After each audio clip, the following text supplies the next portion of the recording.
सोहा मेरी जान, वो सोहा बेटी। मैं कुर्बानी का बकरा बनते बनते थक चुकी हूँ अम्मी। मैं आप सबके बीच में फंस गई हूँ। हर बार मेरे साथ ही ऐसा क्यों होता है? हाँ, मुझे ये करने की जरूरत नहीं है। मैंने कह दिया कि मैं नहीं जा रही।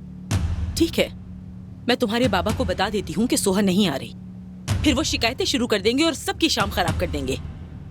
मैं ही क्यों बीच में फंसती हूँ? क्यों? हामिद से मोहब्बत तुम करती थी, तुम्हारे बाबा ने ये दुश्मनी शुरू की और अदनान ने इसे जारी रखा। और आपने बाबा को हामिद को मारने पर आमादा किया।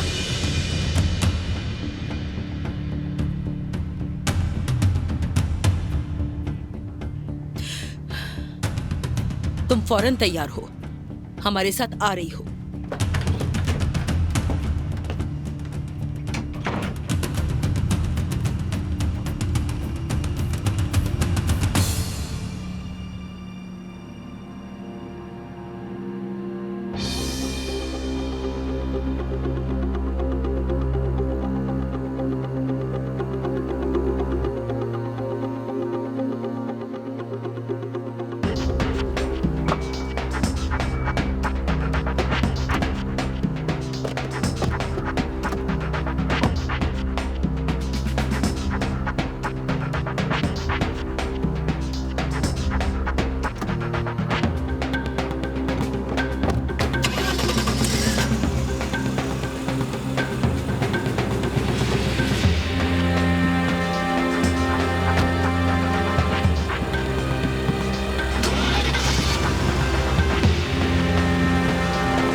बेटा, तुम सबसे मुश्किल मरहला पार कर चुके हो, बस अब आगे देखो।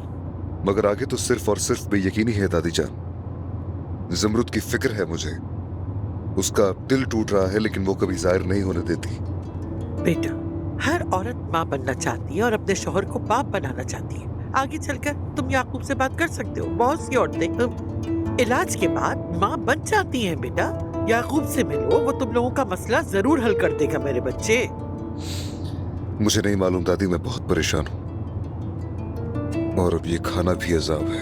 अदनान, पुरसुकून रहो बेटा, खासतौर पर आज की शाम। उधर तुम्हारे चचा भी घबराए हुए हैं। बस उन लोगों के साथ मेहरबानी करके सुकून से खाना खा लेते। मुझे सिर्फ तुम पर ही भरोसा है बेटा, किसी और पर नहीं।